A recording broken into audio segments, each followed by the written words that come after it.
The night air across the Tunisian wasteland hung thick and motionless, the kind of stillness that makes soldiers uneasy because it means something is coming.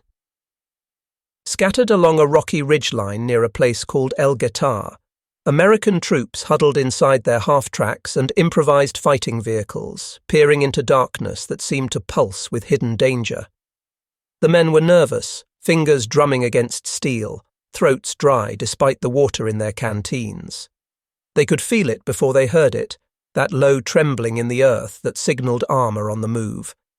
Then came the sound, distant at first, but growing louder with each passing second, the unmistakable grinding roar of tank engines echoing across the desert floor. The German 10th Panzer Division was coming, and the ground itself seemed to announce their arrival with tremors that ran through the soles of boots and up into churning stomachs. When the moon broke through the clouds, its pale light revealed what everyone had been dreading. Dark shapes materialized out of the gloom, moving with mechanical precision, their hulls catching the moonlight in dull gleams. Panzers, dozens of them, rolling forward in formation like some unstoppable tide of steel and violence. Their cannons jutted forward, long barrels searching for targets, and the sight of them advancing together was enough to make even seasoned soldiers question whether they had enough firepower to stop what was bearing down on them. Inside one of the American vehicles, a makeshift contraption known as an M3 gun motor carriage, a young gunner sat pressed against the breech of a French 75mm gun that had been hastily bolted onto the bed of an open half-track. His hands were slick with sweat despite the coolness of the desert night, and dirt streaked his face where he had wiped away the moisture. He had spent weeks training for this exact scenario, listening to instructors tell him that his weapon was the answer to enemy armour, the tool that would stop the German war machine in its tracks. But now, staring out at those approaching silhouettes, watching them grow larger and more menacing with every heartbeat, he could not shake the creeping doubt that whispered through his mind. Could this really work? Was this thin-skinned vehicle with its exposed gun really enough to face down those monsters? The command to fire cut through the tension like a blade. Muzzle flashes erupted along the American line, one after another, tearing holes in the darkness. The French 75s barked and bucked, their recoil slamming through the lightweight frames of the half-tracks. Shells streaked across the intervening distance and struck German armour with varying results. Some found weak points and penetrated, sending panzers up in gouts of flame that turned night into day for brief, horrible moments. Others sparked harmlessly off sloped plates, the rounds deflecting into the sand without effect. The German tanks did not falter for long. Return fire came swiftly and devastatingly. Shells screamed through the air and slammed into the American positions, tearing through the thin hulls of vehicles that offered almost no protection against such firepower. Men scrambled from burning wrecks, their uniforms smoking, faces blackened, diving for whatever cover they could find as the defensive line wavered and threatened to break. For several terrifying minutes, it seemed as though the entire position might collapse into chaos and rout. Yet somehow, impossibly, the tide began to turn. The concentrated American fire, combined with sheer desperate determination, started to exact a toll. More German tanks erupted in flames, their crews bailing out or trapped inside as ammunition cooked off. The panzer advance slowed, then stalled, then began to pull back. When the shooting finally stopped and the smoke started to clear, the battlefield was littered with wreckage. 38 German tanks lay disabled or destroyed across the valley floor, their hulks still smouldering as dawn approached. But victory had come at a brutal cost. 21 American tank destroyers were gone, blown apart or burned out, their crews dead or wounded. The survivors sat in shocked silence, staring at the carnage, trying to process what they had just endured. This engagement was merely the opening chapter of a much longer and bloodier story. To grasp why the United States military had committed itself to these vulnerable machines, why it had placed so much faith in vehicles that seemed almost designed to get their crews killed, you have to go back further, back to where the entire concept was born. You have to return to the late 1930s, to a time when the world was watching a new form of warfare emerge with terrifying speed and efficiency. In the autumn of 1939, German armoured columns smashed through Poland with a velocity that stunned military observers everywhere. Entire armies crumbled in a matter of days. Cities that had stood for centuries fell in hours. The tactics were revolutionary, concentrating tanks and mechanised infantry on narrow fronts, punching deep into enemy territory before defenders could organise an effective response, then fanning out to encircle and destroy whatever remained. The Poles fought bravely, but found themselves overwhelmed by a form of combat for which they had no adequate answer.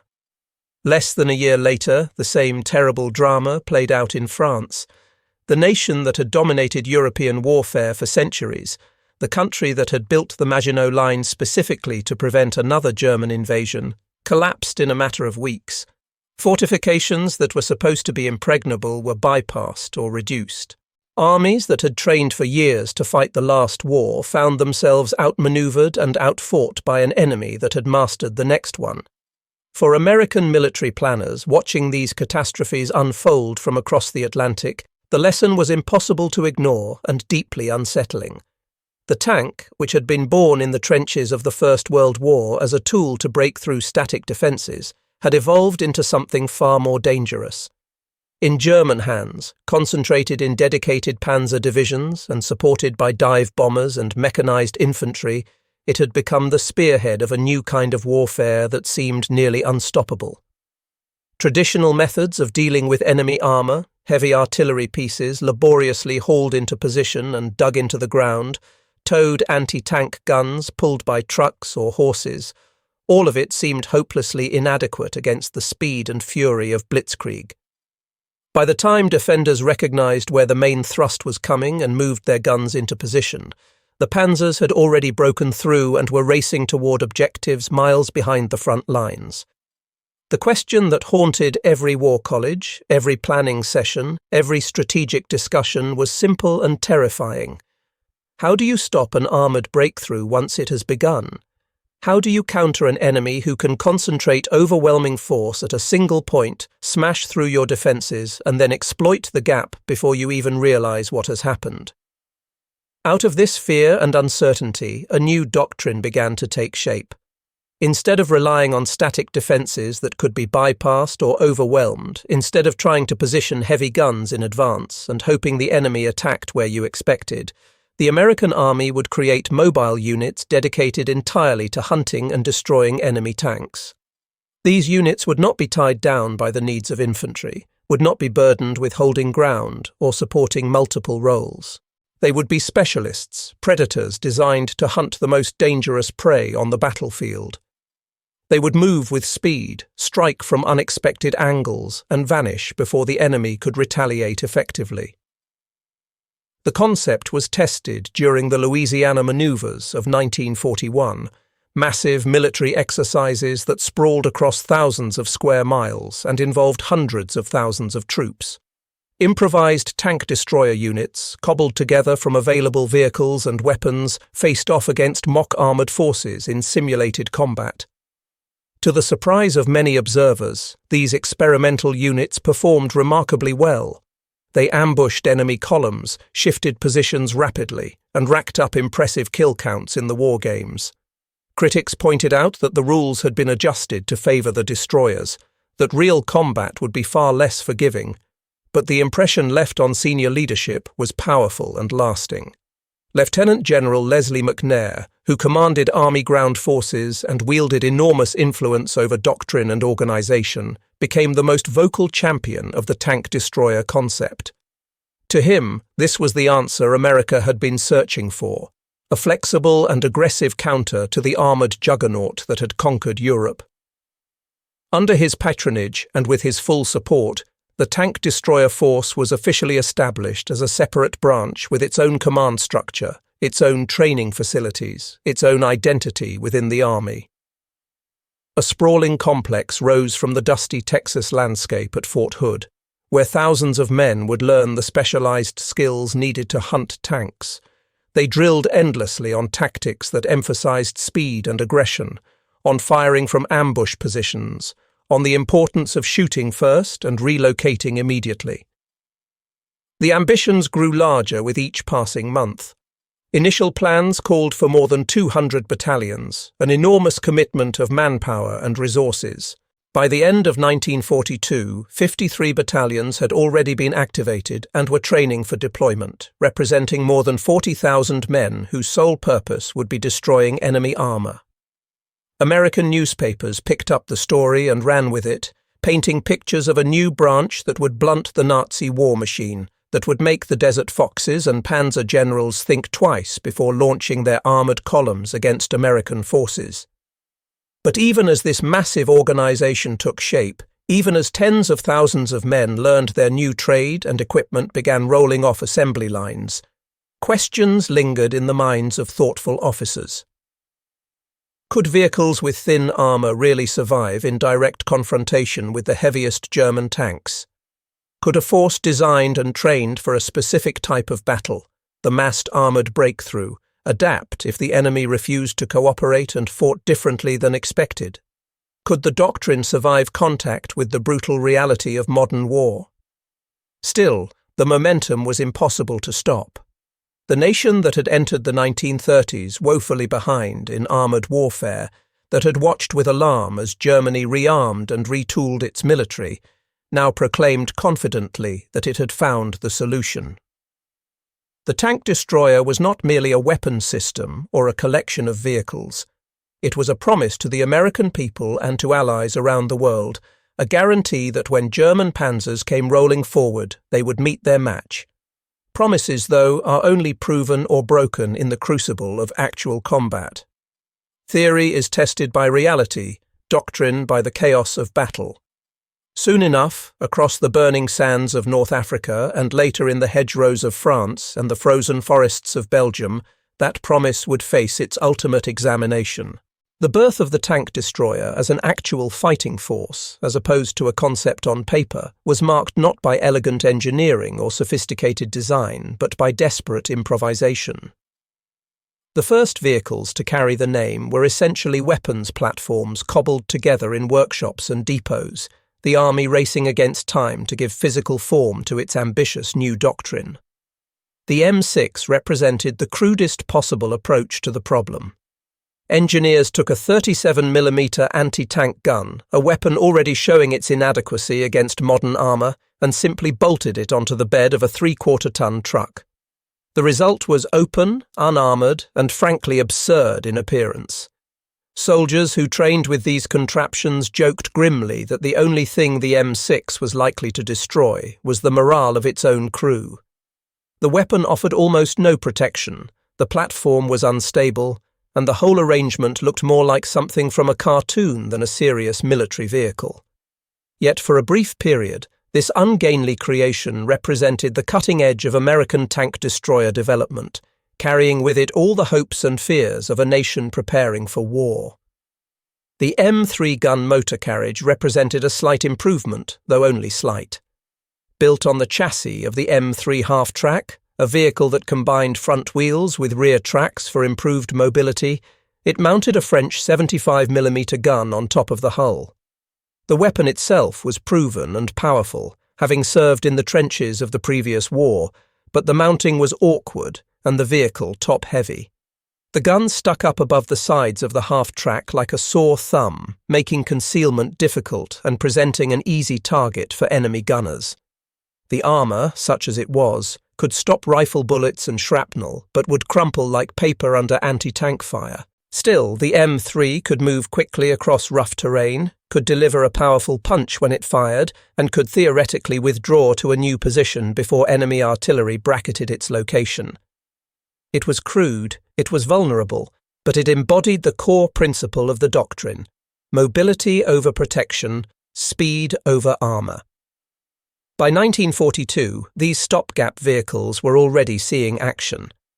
In the deserts of North Africa, where Rommel's Afrika Korps had established a fearsome reputation, crews from the 601st Tank Destroyer Battalion found themselves facing veteran German panzer units at a place called El Ghetar.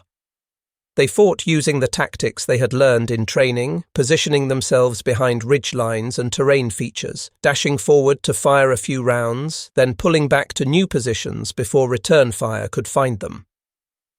Against the experienced 10th Panzer Division, they scored hits, leaving dozens of enemy tanks burning across the battlefield. But the engagement cost them dearly. More than 2/3 of their own vehicles were destroyed or disabled, their crews killed or wounded. The lesson was written in blood and twisted metal. Courage and speed could win battles, but only at a terrible price when you were fighting from vehicles that offered almost no protection against enemy fire. The army needed something better, something purpose-built rather than improvised. That answer arrived in the form of the M10 Wolverine, and it represented a genuine leap forward. Engineers started with the proven chassis of the M4 Sherman tank, which provided decent mobility and reasonable reliability, but instead of mounting a turret designed for general-purpose combat, they fitted a new pentagonal turret housing a long-barreled 76mm gun. The result was a vehicle that looked purposeful and deadly, with a gun capable of penetrating most German armour at reasonable ranges. General Motors and Ford tooled up their factories and began churning out M10s by the thousands, more than 6,000, eventually rolling off production lines that operated around the clock. For the men who climbed into these machines for the first time, the Wolverine felt like a significant improvement over what had come before. It was stronger, better armed, more likely to survive a fight with enemy armour. The gun could reach out and touch targets at impressive distances, and the vehicle could move across battlefield terrain without breaking down every few miles. Yet the M10 carried its own set of compromises and weaknesses. The armour was thin compared to a real tank, barely enough to stop heavy machine gun fire, nowhere near adequate to resist armour-piercing rounds from enemy tanks. The turret, while larger and more functional than anything on the earlier vehicles, had to be traversed by hand, the crew laboriously cranking it around to face new targets. In a fast-moving engagement where seconds mattered, this manual traverse could mean the difference between getting off the first shot and being hit before you could return fire.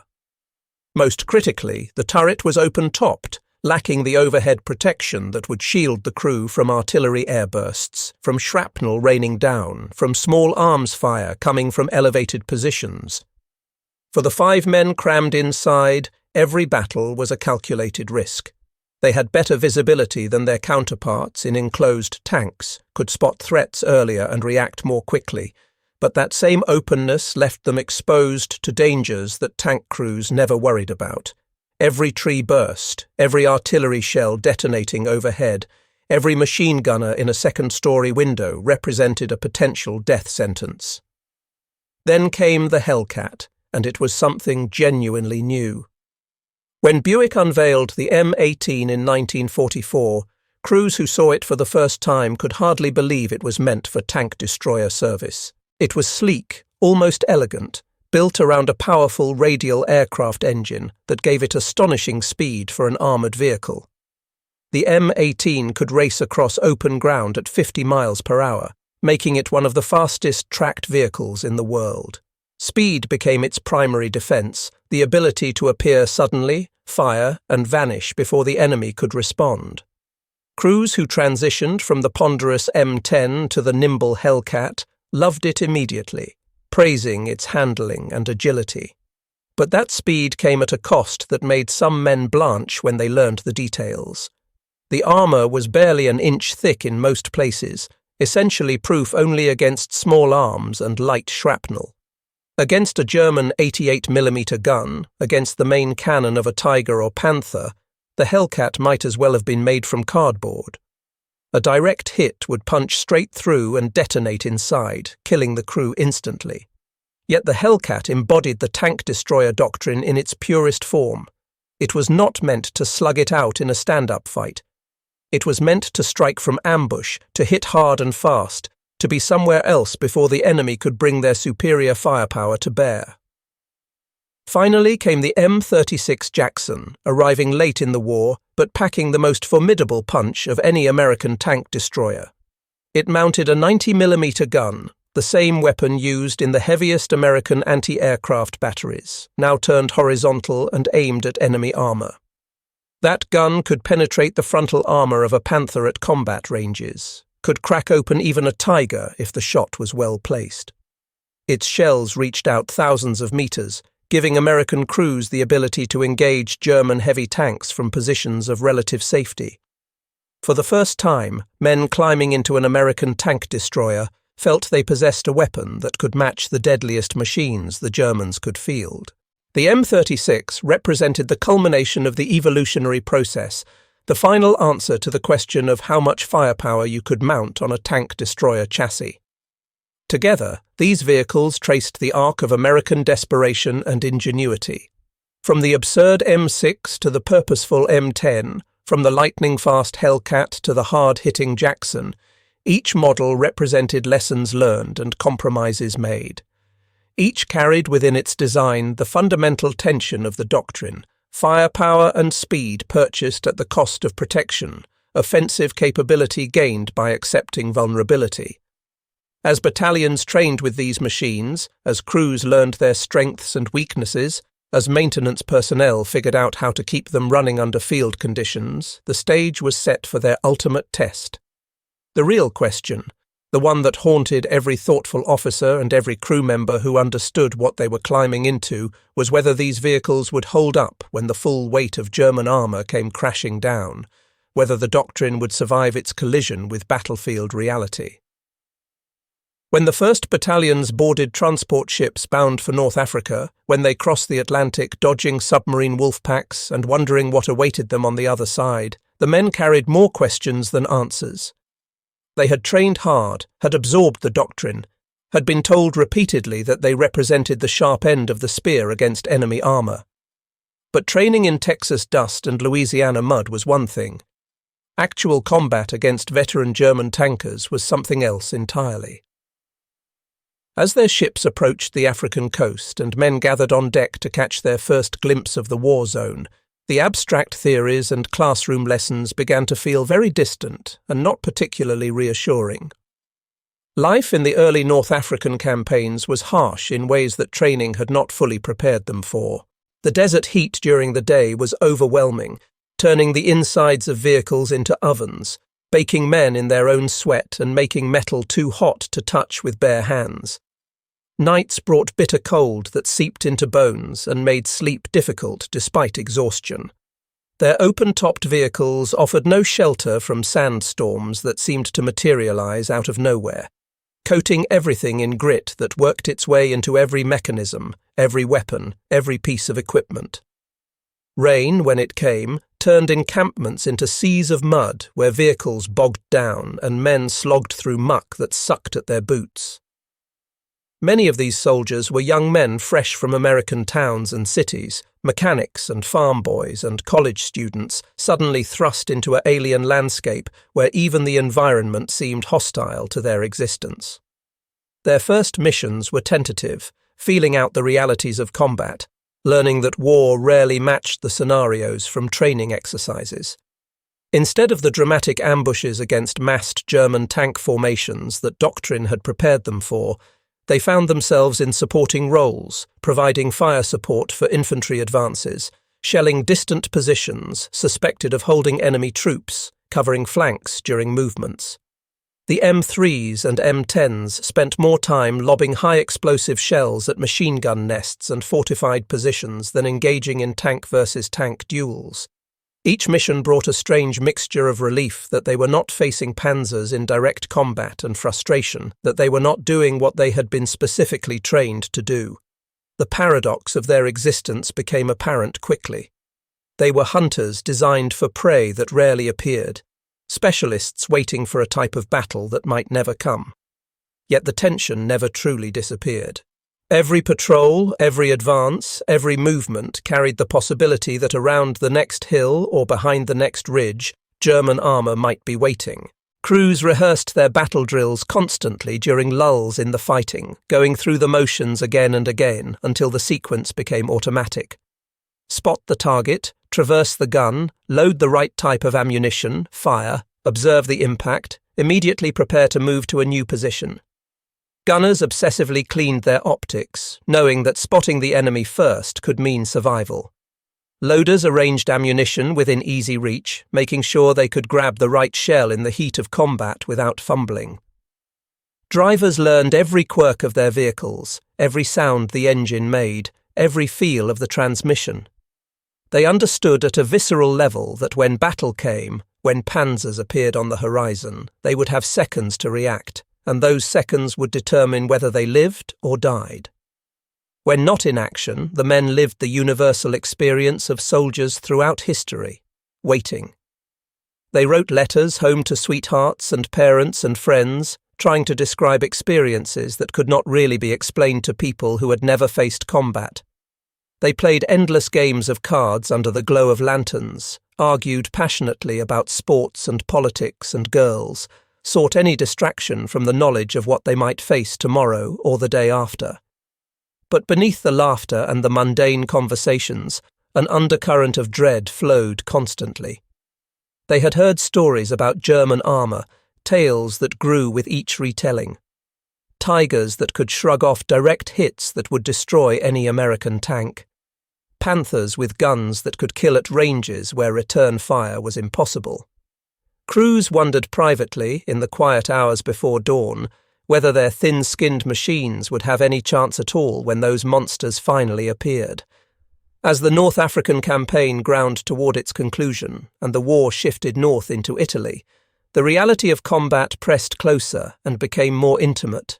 Mountain roads twisted precariously along cliff faces, often too narrow for vehicles to turn around, leaving destroyers vulnerable and trapped if they encountered the enemy. Tank destroyer battalions crawled through villages that had been reduced to rubble by artillery and air bombardment, their engines echoing off shattered walls, their crews scanning windows and rooftops for threats. The doctrine of open-field ambushes, of using speed and mobility to strike and fade, seemed increasingly theoretical in terrain that channeled movement and limited maneuver.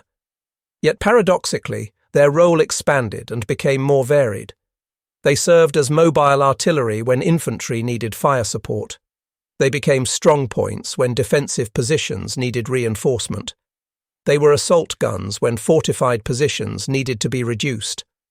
The specialization that had defined their training gave way to improvisation and adaptation. By the summer of 1944, the men who had survived North Africa and Italy, who had buried friends and watched their vehicles burn and somehow come through it all, found themselves in England staring across the English Channel at the coast of France. Operation Overlord loomed on the horizon like an approaching storm, and every soldier knew that Normandy would dwarf everything they had experienced so far. The tension in the tank destroyer battalions was electric and palpable.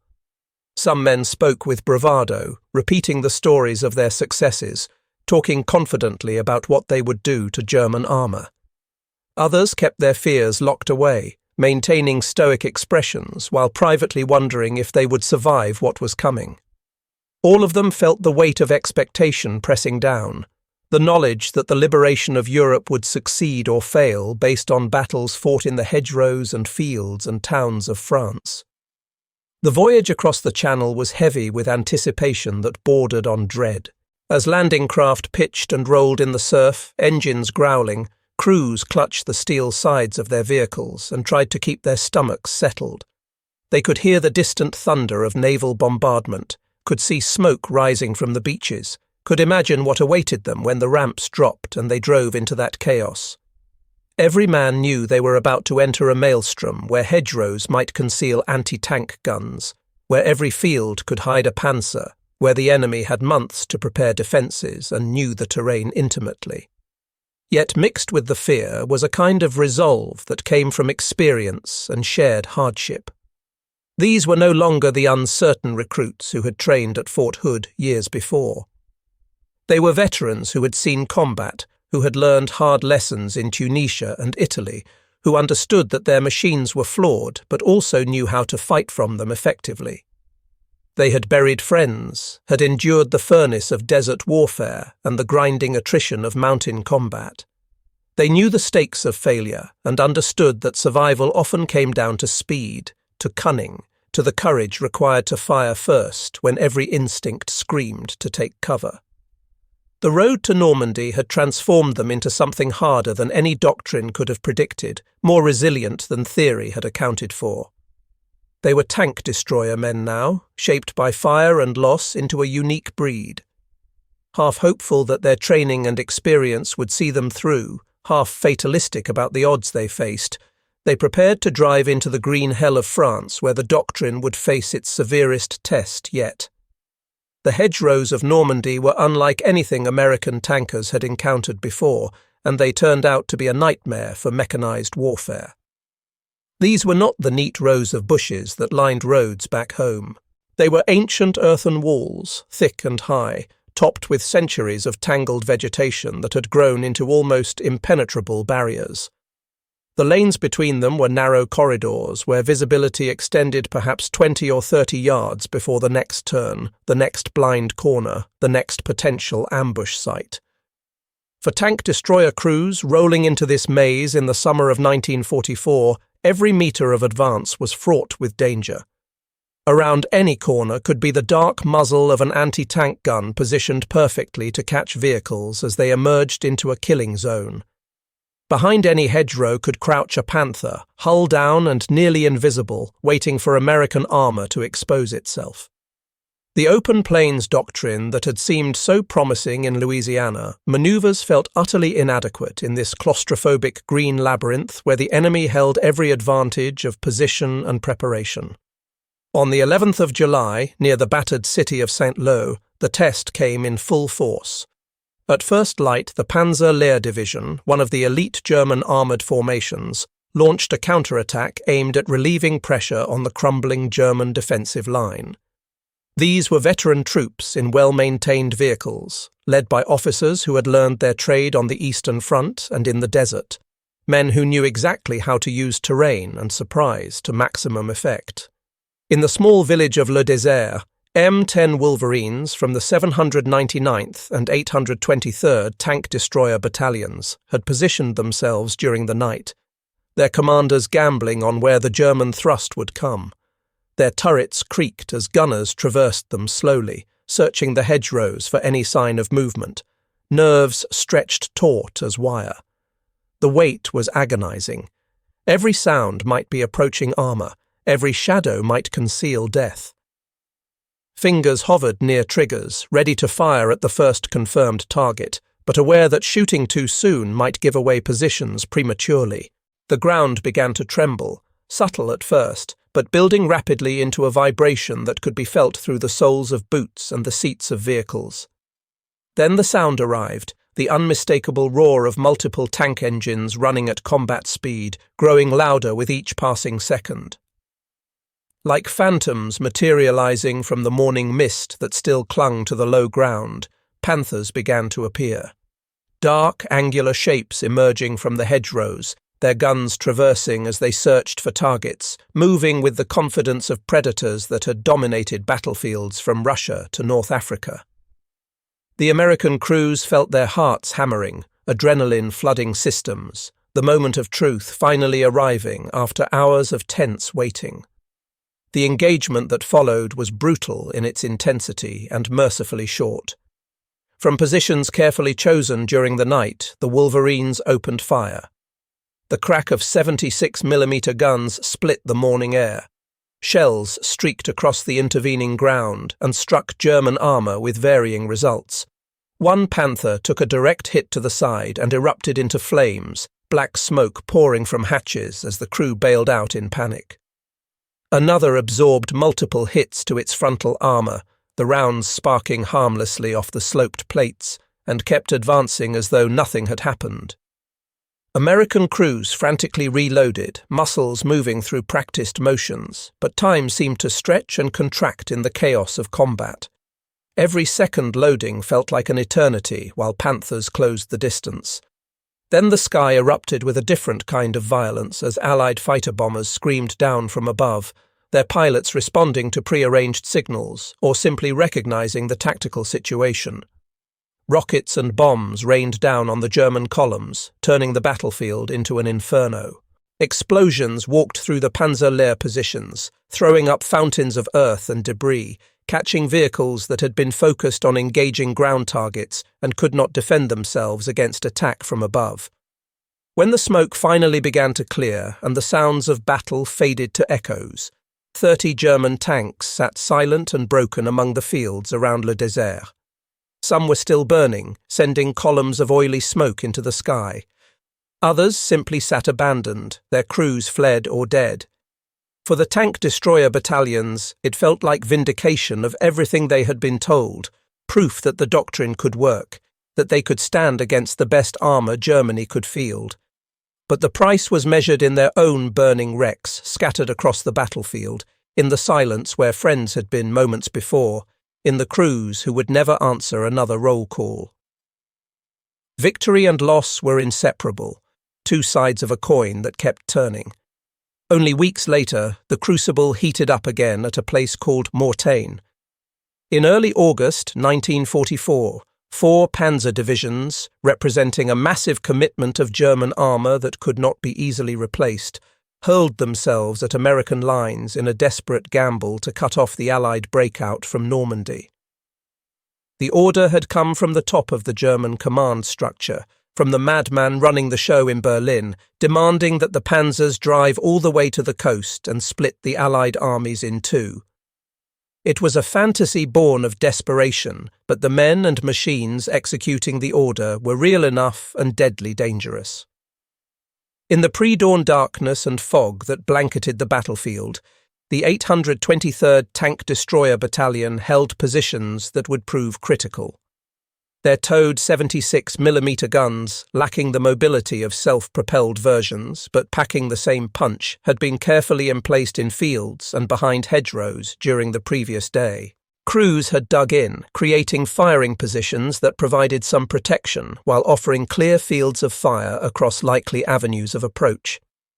The battle that erupted was savage and confused, fought at close ranges in limited visibility, where gunners aimed at muzzle flashes and the shadowy outlines of vehicles glimpsed through the fog. American crews pulled lanyards again and again, the guns recoiling violently with each shot, brass casings piling up around positions as loaders worked frantically to maintain rate of fire. Panthers emerged from the fog like ghosts, their own guns flashing as they engaged targets they could barely see. 14 German tanks died in the killing zone, victims of well-placed shots that found weak points or simply overwhelmed armour through concentrated fire. But 11 American guns went silent, their crews killed or captured, the weapons themselves destroyed by direct hits or overrun when German infantry followed up the armour attacks. Reinforcements arrived as the battle raged, self-propelled M10 and M18 Hellcats racing to the sound of guns, their commanders knowing that if the line broke here, the entire campaign could be jeopardized. Together, towed guns and mobile destroyers blunted the German thrust through firepower and sheer stubborn determination. The battle raged for days as the Germans threw everything they had into the offensive, but Mortagne became a graveyard for panzers rather than the springboard for a counter-offensive. When it ended, the Wehrmacht had suffered losses it could not afford, and the tank destroyers, bloodied but unbroken, had played a crucial role in one of the decisive battles of the Normandy campaign. Farther east and months later, winter arrived with a vengeance in the Ardennes forest.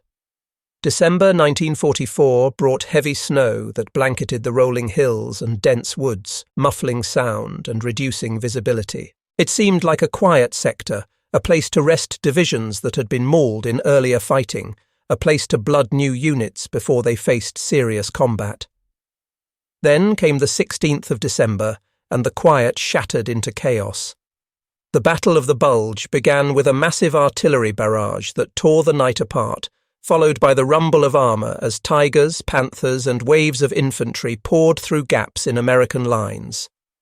The final gamble of the German leader, the last desperate attempt to change the course of the war in the West, was underway. Roads choked with retreating vehicles, villages burned, smoke rose from positions that had been overrun in the initial onslaught. It was here, in the frozen forests and snow-covered fields of Belgium, that tank destroyers would face their greatest trial.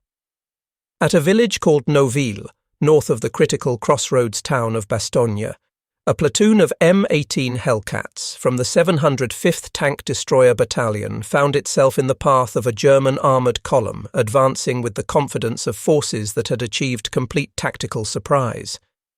The air was brittle with cold, so cold that exposed metal burned skin on contact, so cold that weapons needed special care to function reliably. The fields were covered in pristine white snow that would soon be stained red and black. The Hellcats, true to their nature, did not wait in static positions for the enemy to arrive. They charged, their powerful engines roaring, tracks throwing up plumes of snow as they raced across open ground toward the German column. Their crews were exposed to the freezing air in open turrets, eyes streaming from the wind, but their training and experience guided them through the chaos. They struck with the precision of ambush predators that had been waiting for exactly this opportunity, appearing suddenly in positions the Germans had not anticipated, firing rapidly before shifting to new locations. In a single day of brutal fighting, 30 German tanks lay wrecked across the snow around Noville, their hulks burning in the white landscape, black smoke marking each kill. The Hellcats themselves, despite armour that was laughably thin against the weapons they faced, seemed to vanish and reappear with uncanny timing. They struck from one direction, then appeared from another before the Germans could organise an effective response. Their speed was their salvation, allowing them to survive in a battle where being static meant being dead. Farther north, at the town of Saint-Vith, another critical road junction that the Germans needed to maintain the momentum of their offensive, the 814th Tank Destroyer Battalion fought a desperate delaying action that would become legend. Their M36 Jacksons, armed with the powerful 90mm guns, engaged Panthers at ranges that exceeded 2,000 metres. Each shot was a thunderclap that echoed across the frozen landscape. Each hit a brilliant flash against dark armour. The crews fought from positions they knew could not be held indefinitely, buying time with their lives, trading space for the hours that reinforcements would need to arrive. Casualties were staggering, with half the battalion's strength lost in the brutal fighting. But 30 Panthers lay destroyed when the battalion finally withdrew, and they had held the critical junction long enough for the defensive line to stabilise. Their sacrifice changed the trajectory of the German offensive, forcing delays and disrupting timetables that had been planned to the hour. Even the older M10 Wolverines, considered obsolete by this late stage of the war and slated for replacement, found their moment of glory in the snow. At Elsenborn Ridge, a high ground position that anchored the northern shoulder of the Bulge, the 644th Tank Destroyer Battalion faced wave after wave of German assaults. For 2 days they battled from frozen emplacements, their guns hammering at tigers that seemed almost invulnerable but could still be killed with precise shots or concentrated fire. 17 German tanks were destroyed before the enemy finally gave up and redirected their efforts elsewhere. The ridge held, and with it the entire northern flank of the American position, containing the Bulge and preventing it from becoming the breakthrough that German planners had envisioned. Yet glory came with a butcher's bill that was horrifying when tallied after the battle ended. In the Ardennes campaign alone, 119 tank destroyers were lost. 86 of them were towed guns, those immobile weapons that could not withdraw when positions were overrun, whose crews often fought to the last moment before being killed or captured. But the statistics told another story that commanders studied carefully. In that same campaign, tank destroyer battalions accounted for more than 300 confirmed German tank kills. For every destroyer lost, 2 or sometimes 3 enemy tanks were left burning in the snow. The exchange rate, cold and brutal as it was, suggested that the doctrine had value even if it came at a terrible human cost. These battles across France and Belgium revealed a truth that doctrine had not fully anticipated. The massed armoured breakthroughs that had terrified planners, the nightmare scenarios of hundreds of panzers punching through and racing to strategic objectives, those battles never materialised in the way theory had predicted. Instead, tank destroyers found their worth in improvisation and flexibility, in rushing to plug gaps in the line, in reinforcing positions under pressure, in providing mobile firepower wherever the crisis of the moment demanded. They served as fire support when infantry needed heavy guns. They became mobile artillery when targets needed to be reduced. They were sometimes even static bunkers when defensive positions needed to be held. They were not the silver bullet that doctrine had promised, the specialized counter to a specific threat. But in the crucibles of Saint-Lô and Mortain and Bastogne and Saint-Vith, they proved something perhaps more valuable. They demonstrated that thin-skinned hunters, when manned by determined crews who understood their limitations and exploited their strengths, could defy even the most fearsome predators of steel that German industry could produce. And yet, even as the smoke cleared and spring approached, as Germany's final desperate gambles failed and the end came into sight, questions began to circulate through higher headquarters. If the tank destroyers had fought so fiercely, if their kill ratios were impressive and their crews had proven themselves time and again, why then was the army beginning to reconsider the entire concept? Why were doubts creeping in even as victory approached? When the guns finally fell silent across Europe and soldiers began the difficult process of transitioning from combat to whatever came next, the tank destroyer force found itself in an uncomfortable position. Their combat record was written in undeniable statistics and battlefield reports. Hundreds upon hundreds of enemy tanks knocked out across North Africa and Italy and France and Germany. Countless infantry attacks broken up by timely fire. Desperate defensive positions held long enough for the line to stabilize. Individual units had earned presidential citations and battle streamers. Crews had won medals for actions that ranged from merely brave to almost suicidally courageous. Yet their reputation within the army hierarchy was anything but secure, and the future of the entire branch was increasingly uncertain. In the aftermath of Tunisia, commanders reviewed battle reports and tallied losses and tried to draw lessons from what had happened. They remembered the bravery of the 601st Tank Destroyer Battalion, the determination with which those men had faced veteran panzer units.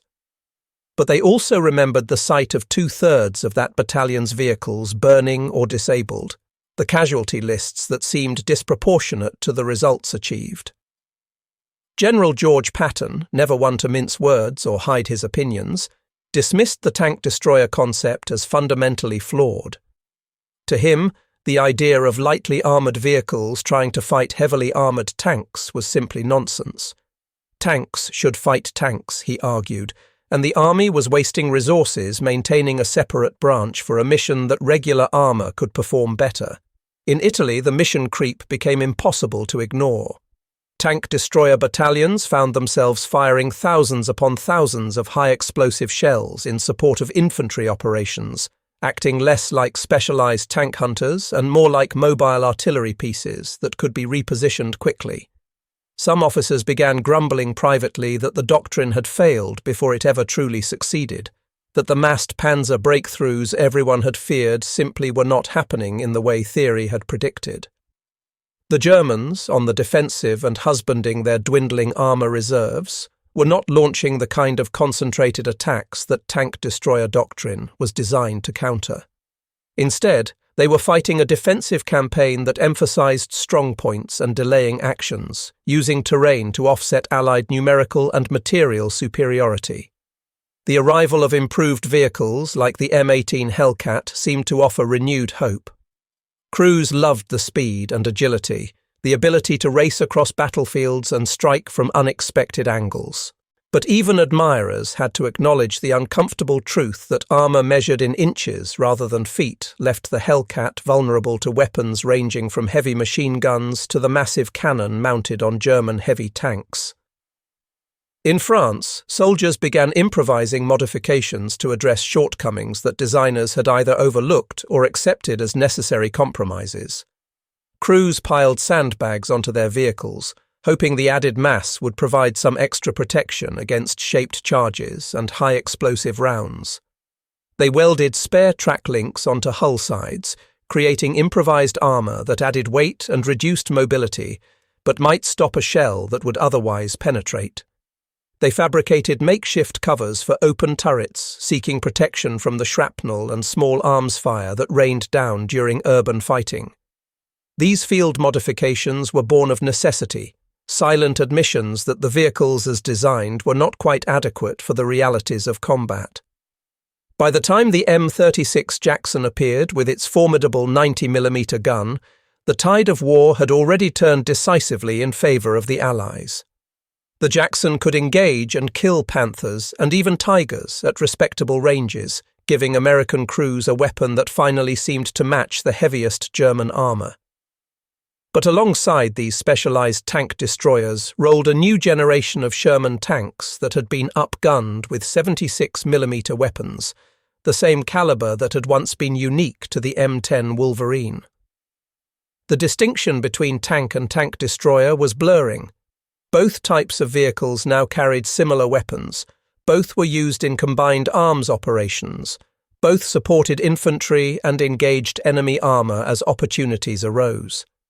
The question being asked more frequently in planning sessions was simple and uncomfortable. Was there truly a need for a separate branch, for dedicated battalions equipped with vehicles that were increasingly similar to modified tanks? In January 1945, the Army issued an order that marked the beginning of the end.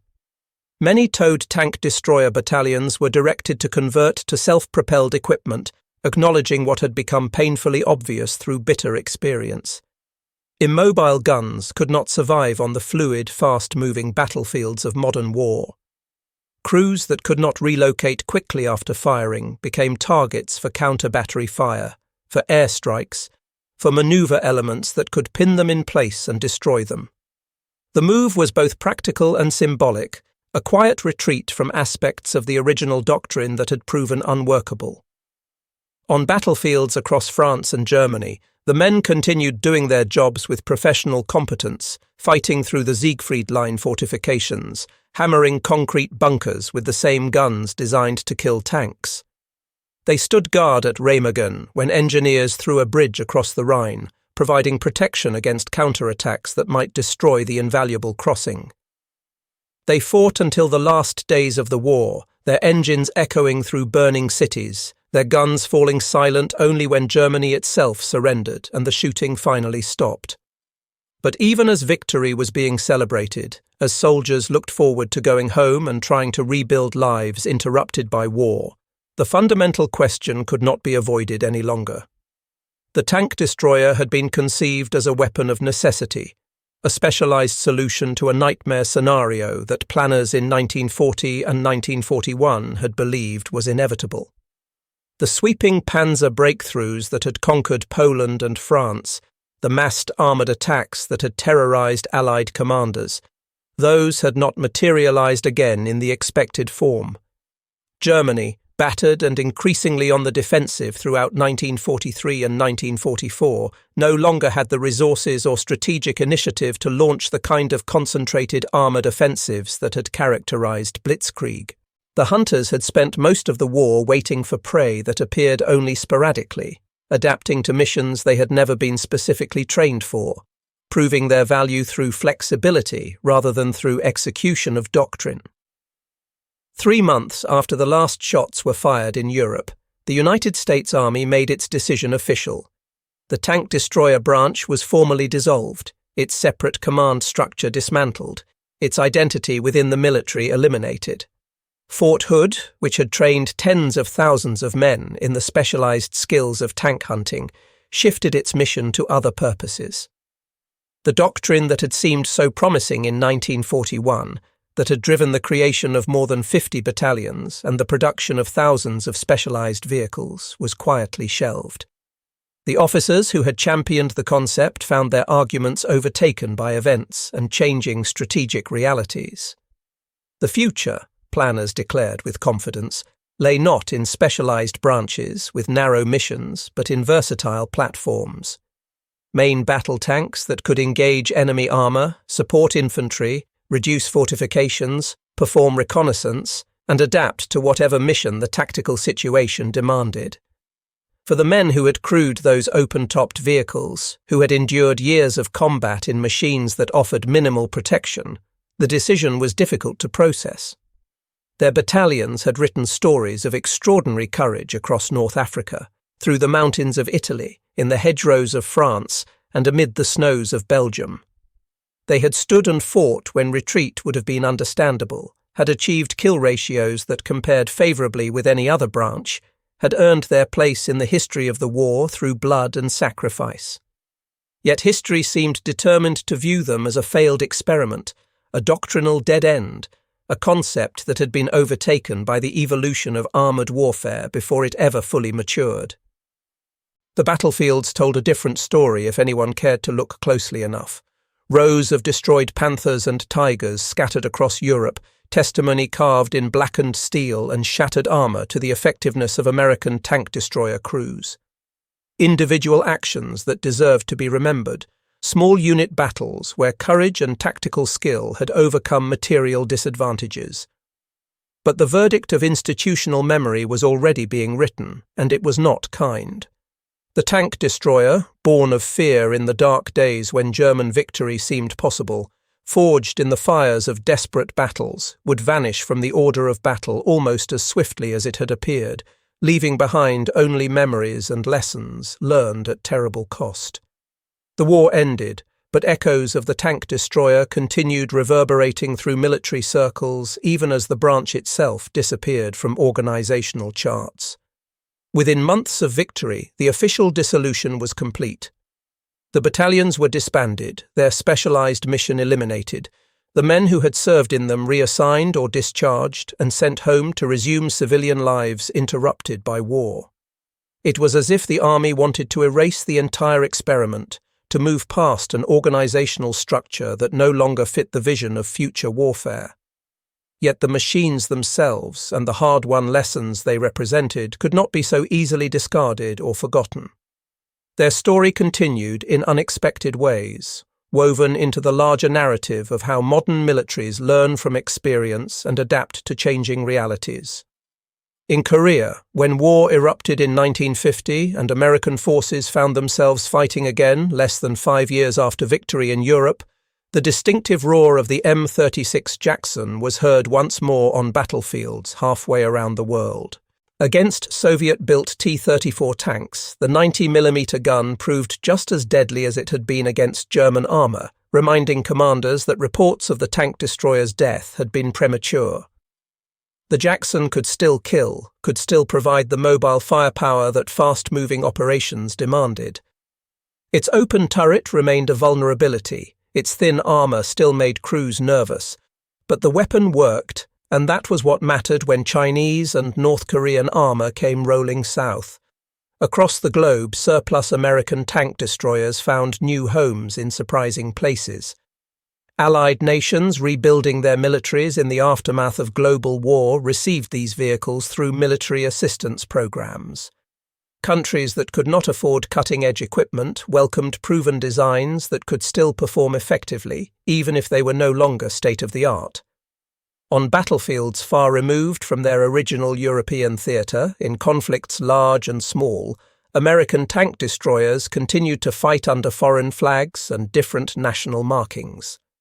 Some served for decades, their longevity proving that the fundamental designs had merit even if the doctrinal framework that spawned them had been abandoned. But perhaps the most important legacy existed not in steel and mechanics, but in lessons absorbed and doctrine refined.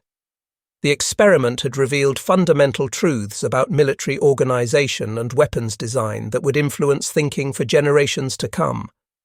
Over-specialization, creating units and vehicles dedicated to a single narrow mission, carried enormous risks. When the expected scenario failed to materialize, when the enemy refused to cooperate and fight the way you anticipated, specialized forces could find themselves irrelevant or forced into roles they were not designed for. The German blitzkrieg that had terrified American planners in 1940 and 1941 had never returned in its original form once Germany lost strategic initiative. The nightmare of massed panzer breakthroughs racing deep into Allied rear areas simply did not happen during the campaigns from Normandy to the Rhine.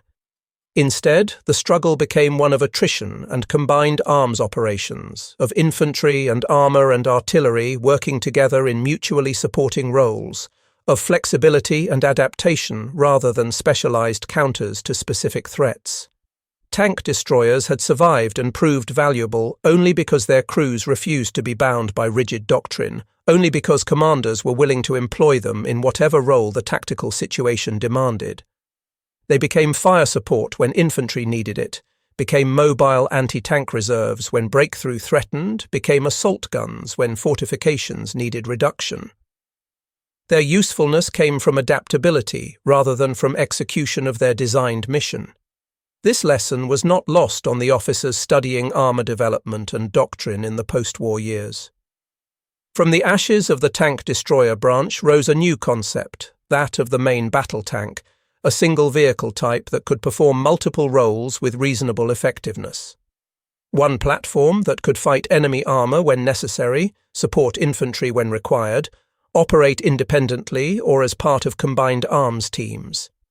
The M48, the M60, eventually the M1 Abrams, all represented this philosophy of versatility over specialization, of creating weapons systems that could adapt to whatever missions arose rather than designing for narrow scenarios. The human legacy was perhaps the most poignant and the most often overlooked. Thousands of men had served in tank destroyer battalions, had faced enemy fire from vehicles that offered minimal protection, had learned to trust in speed and firepower and tactical skill because armour was not an option.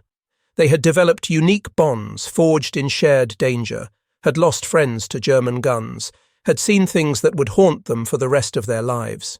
When they returned home after the war, they found that their service was often forgotten or minimised, that the tank destroyer battalions were being written out of popular history in favour of more conventional branches. Reunions grew smaller with each passing year as veterans aged and died, taking with them memories of battles fought and friends lost. Historians argued among themselves about the value and effectiveness of the tank destroyer force, some dismissing it as a doctrinal failure that wasted resources and cost lives unnecessarily, others pointing to impressive statistics and arguing that the concept worked better than critics admitted. The truth, as is so often the case, lay somewhere in the middle ground between extremes. The tank destroyers were flawed, their vulnerabilities real and costly, their doctrine based on assumptions that did not fully match battlefield reality. But they were also effective when properly employed, their kill ratios impressive, their contribution to victory measurable and significant. They succeeded not because the doctrine was perfect, but because the men who crewed them were courageous and adaptable, because tactical commanders learned to use them effectively despite their limitations. Most of all, the tank destroyer left a mark on how the American military thought about armoured warfare and weapons development. The lessons learned in Tunisia and Normandy and the Ardennes, paid for in blood and burning vehicles, shaped decisions about tank design and doctrine for decades afterward.